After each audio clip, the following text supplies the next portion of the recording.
Hello everyone, welcome back to the Awesome Physio YouTube channel. For today's video, we are running through our top exercises to help with stiffness and soreness around your thumb. So the first thing that we want to do is traction into the thumb, and we typically do this in 3 parts. So what you're going to do with the thumb is, first of all, you're going to gently pull the joint right at the end of the interphalangeal joint. So you're going to pull the thumb away slightly. We're going to hold for a couple of seconds, and then you can add a little bit of rotation at the end and relax. And we're going to do that again. So you're going to pull the joint at the end of the thumb. You're going to have a little bit of a wiggle through there just to kind of really get that moving, and then relax. With all of this, we're going to pull, probably do this about two to 3 times on each joint. You want it to be relatively comfortable, so you want to pull it enough that you're feeling like it's gapping the joint, but you don't want to over aggravate it. So there is a difference, so you'll know, because it should feel like a nice release. Once you've done that one, we're then moving to the second part, which is at the bottom of the thumb here. So you're gripping around and then you're pulling away. So again, you can see we're not holding around the wrist, it's kind of the lowest part of the thumb that you can see there. So we're pulling away, again, a little bit of wiggle and relax. I like to do this about 3 times because I find each time you do it, you can get a little bit more traction into that thumb. So it's really, really nice. So I do exactly the same if I've been treating all day. I always try and move my thumb, stretch through my thumb, just to make sure I've moved it during the day. And so you've done that joint, coming to middle, and then we're going to go right by the wrist because we want to look at down into the carpal bones here. So what we're doing here is we're looping around the thumb, but the 2 fingers at the bottom are around the wrist, okay? So then we're going to pull as close to the wrist as we can get. We're going to pull away, and again, a little bit of a wiggle. So sometimes you can feel a bit of a click through here. So we're moving through. So what you're doing is you're tractioning all elements of the thumb. So you're going right to the end of the thumb, middle point, and then towards the wrist. And then you are relaxing there.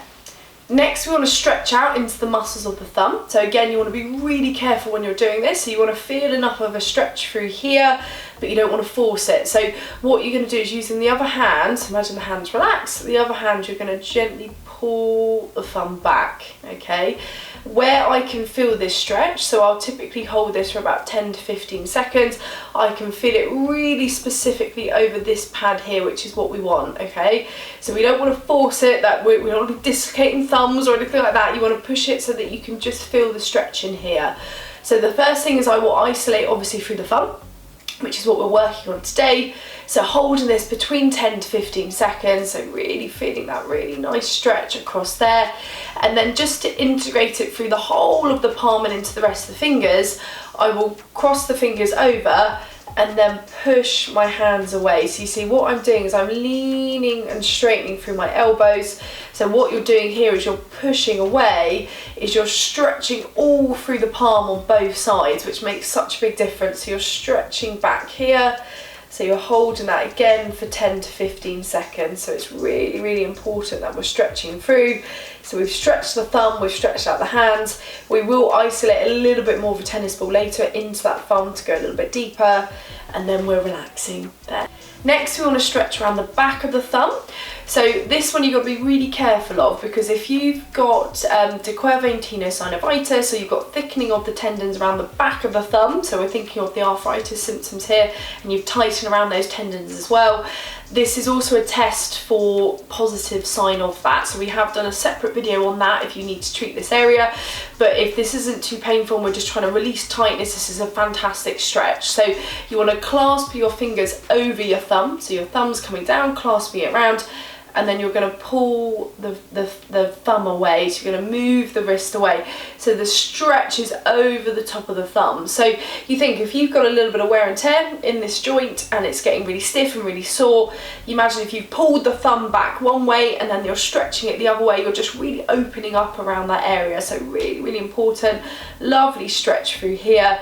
So we're again aiming for about 10 to 15 seconds. So what we can see today, a really quick routine that you can add in at your desk when you're working, just to stretch around this area. I would then take it one step further, because again, a lot of the muscle bellies are of the wrist and into the fingers attach up into the forearm. I would then want to stretch through there. So we're going to turn the hand over. So we're going to stretch 2 different ways. clasping over the hand, and then you're going to straighten out the forearm. So if I demonstrate that again, palm down, gripping just above the thumb, and then you're keeping that palm down as you stretch. So again, we should feel this in the outer part of the forearm, so we're stretching through there. Again, all of this really relevant to help just with general stretch around this area. So although we've isolated a little bit through the thumb at the beginning, I tend to always work up into the forearm as well as into the palm, into the hand when dealing with different symptoms like this. Once you've done that, we're going to do the opposite. So turning the palm upwards, again gripping just above the thumb, and then keeping the palm stretching like we did earlier when we were stretching through the fingers. You're bringing this down. So again, this is really good for stretching that inner part of the forearm.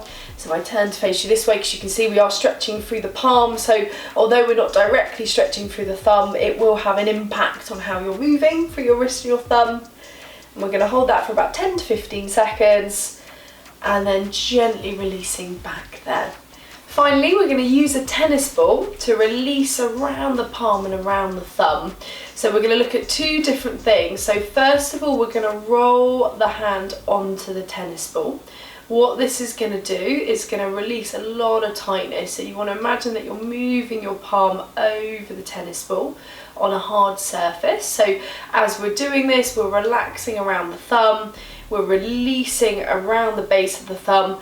So you start to just massage through the palm, which is really, really important. So I'd aim to do this maybe for about 10 to 15 seconds. So we're rolling the hand on the tennis ball, allowing that to relax, releasing any tension. And then what we're then going to do, if we find a point that's particularly tender around the thumb, is we're then going to push down on the tennis ball and just hold that pressure. So what we're aiming to do, which we've looked at in other videos, we're aiming to trigger point release and release tension around that thumb. So we're holding the pressure down. What happens is, obviously it's very tender, you hold the pressure down. We want it to drop from about an 8 out of 10 to about a 2 or 3 out of 10. So you want to hold this basically as long as you need until you feel that relax. You can then move the ball to a slightly different position, and then again pushing down and holding that pressure. It's very common that you'll find a couple of bits that are more tender than other, maybe closer to the joint as we come up around the thumb. So it's really important just to do this within, within what you're comfortable with. So although we're aiming for an 8 out of 10, we want to add this very gently, build this up over time, and then relaxing around that thumb.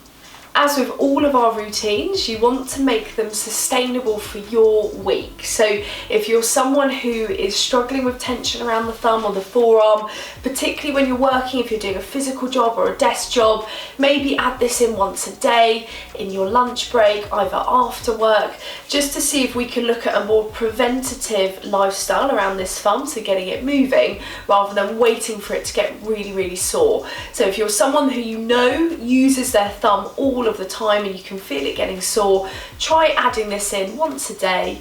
And then if you're still struggling and it's still sore, speak to a musculoskeletal expert. They'll be able to provide a specific diagnosis for you and create the best management plan to help with your symptoms.